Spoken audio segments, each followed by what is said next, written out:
कि मान लीजिए व्यक्ति ध्यान या मंत्र जप इत्यादि ना करता हो, क्या वो सेवा के माध्यम से ईश्वर की प्राप्ति कर सकता है? मुझे नहीं लगता मैंने कभी कहा है कि मंत्र जप से मनुष्य ईश्वर की प्राप्ति करता है। वो अपने मन को एक प्रशिक्षण देने वाली बात है, ट्रेनिंग देने वाली बात है। ध्यान से, मंत्र से, जप से वो एक ईश्वर के साथ अपना संबंध स्थापित करने वाली बात है। प्राप्ति के लिए तो आत्मशुद्धिकरण का एक मात्र मार्ग है।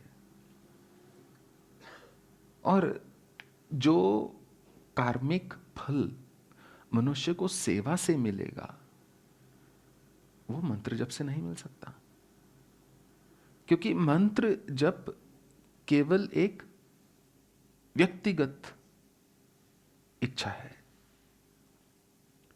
मंत्र जप जो है व्यक्ति केवल और केवल स्वयं के लिए कर रहा है, जबकि सेवा में तो किसी और का भला तुरंत हो रहा है। सेवा का फल तो बहुत अधिक है। फिर मंत्र मन की उस ट्रेनिंग के लिए है, सेवा अहंकार को तोड़ने के लिए है। और वास्तविक सेवा और वो सेवा जो हमको लग रहा है सेवा कर रहे हैं, उसमें अंतर ही यही होता है। जो सेवा ना होकर सेवा जैसी है, जब मनुष्य वो करता है तो अहंकार प्रबल होता है, देखो मैं कितना कुछ कर रहा हूं। जब वास्तविक सेवा मनुष्य करता है तो अहंकार कम होता है कि ईश्वर की कृपा है, मुझे आज माध्यम चुना है सेवा के लिए, कल ये माध्यम होगा या ना मैं कह नहीं सकता।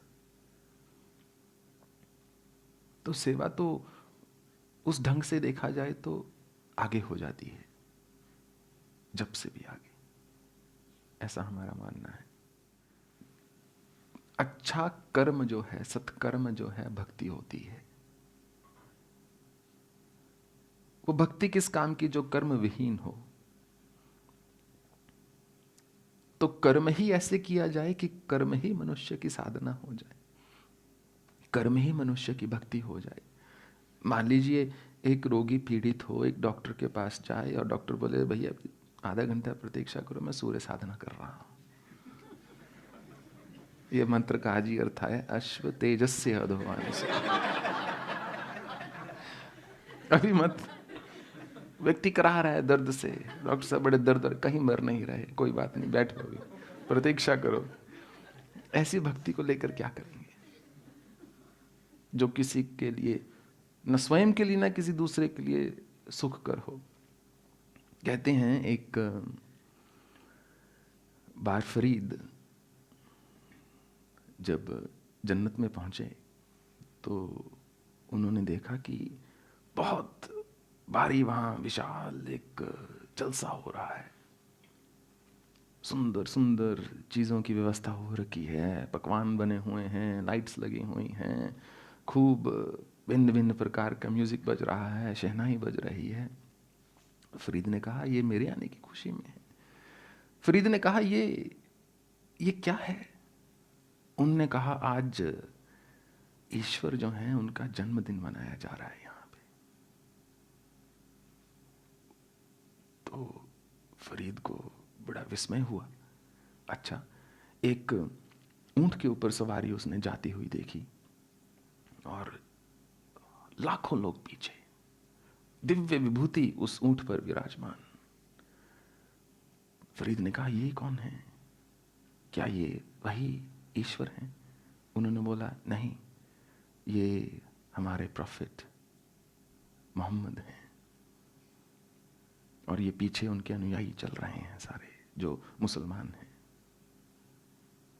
तो फरीद दृष्टि उधर घुमाते हैं तो देखते हैं कि एक रथ पर एक और दिव्य विभूति चली जा रही है, पीछे और कई असंख्य लोग उनके पीछे लगे हुए हैं। उन्होंने पूछा ये कौन? ये कृष्ण है, उन्होंने कहा, और इनके पीछे सारे रसिक जो हैं लगे हुए हैं, क्योंकि आपसे कहा है ना आज ईश्वर का जन्मदिन है। ठीक ऐसे ही उनके पीछे एक और चल रहा होता है कारवां। गुरु नानक उसमें विराजमान हैं, दिव्य सुंदर आंखें, और असंख्य लोग उनके पीछे लगे हुए हैं। भिन्न भिन्न सब धर्मों की अपनी एक पहचान होती है। कोई तिलक लगाता है, कोई पगड़ी डालता है, कोई टोपी डालता है। तो एक ऐसा रंग वहां बरस रहा था।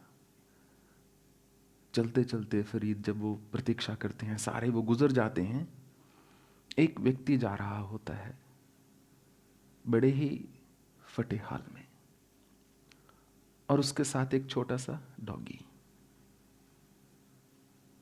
तो फरीद ने कहा कि आप कौन हैं, यहां कैसे?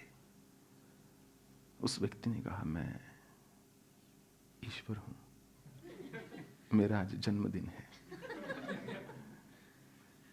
ये लोग निकल गए हैं आगे। मनुष्य जो धार्मिकता को धर्म बना लेता है, वो कई बार भूल जाता है कि मैं साधना में, जप में, ध्यान में बैठा ही क्यों था। ईश्वर तो कहीं रह गया पीछे। फटे हाल में ईश्वर को छोड़ दिया है पीछे, और वो उस वैभव की ओर, जो भक्ति का एक वैभव दिखता है, उसकी ओर भाग रहा है। चाहे तिलक लगा, चाहे माला पकड़, चाहे वैसे कुछ भी, किसी भी बात का आडंबर हो, स्वांग हो, या वास्तविक भाव हो हृदय का, वो मैं नहीं कह सकता। परंतु ऐसी भक्ति किस काम की जिसमें जो जीवित ईश्वर है उसके प्रति हम कुछ नहीं कर रहे।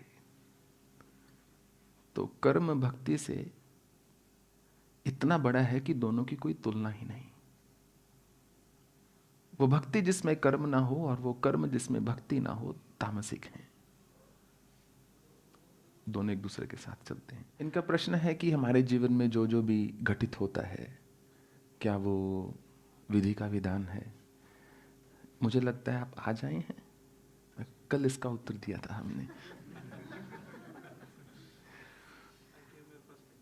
फर्स्ट टाइम तो विधि का विधान है पक्का। क्योंकि यहां पर ना तो कोई अपनी इच्छा से आता है और ना ही अपनी इच्छा से जाता है। ठीक उसी प्रकार पृथ्वी पर भी ना तो कोई अपनी इच्छा से आता है और ना ही कोई अपनी इच्छा से जाता है। परंतु कहते हैं कि आपने एक कदम, मान लीजिए, उठाया, वो आपका चुनाव है। आप खड़े हैं, आपने एक कदम को उठा लिया, वो आपका चुनाव है। आप चाहते तो ना भी उठाते, पर एक को उठा लिया। अब दूसरे को उठाना या रखना आपका चुनाव नहीं है, या उसी को वापस रखना। तो कुछ चीजें, जो कुछ कर्म, कुछ वस्तुओं का चुनाव जब हम करते हैं, उसके आधार पर हमारा अगला कदम तय हो जाता है। तो इसीलिए कहीं ना कहीं लिखा है कि man is the maker of his own destiny, और woman is the maker of woman's destiny, whatever, you get the idea. इसीलिए कि हमारे जो हम कर्म करते हैं उसके आधार पर बहुत कुछ घटित होता है हमारे आने वाले जीवन में। अगर एक गाड़ी पर चढ़ गए तो हम या तो स्वयं से उतरेंगे या एक समय पर उतार दिए जाएंगे। तो जो वर्तमान में कर्म हो रहा है उसके आधार पर भविष्य में कुछ ना कुछ घटित अवश्य होगा। That's my answer.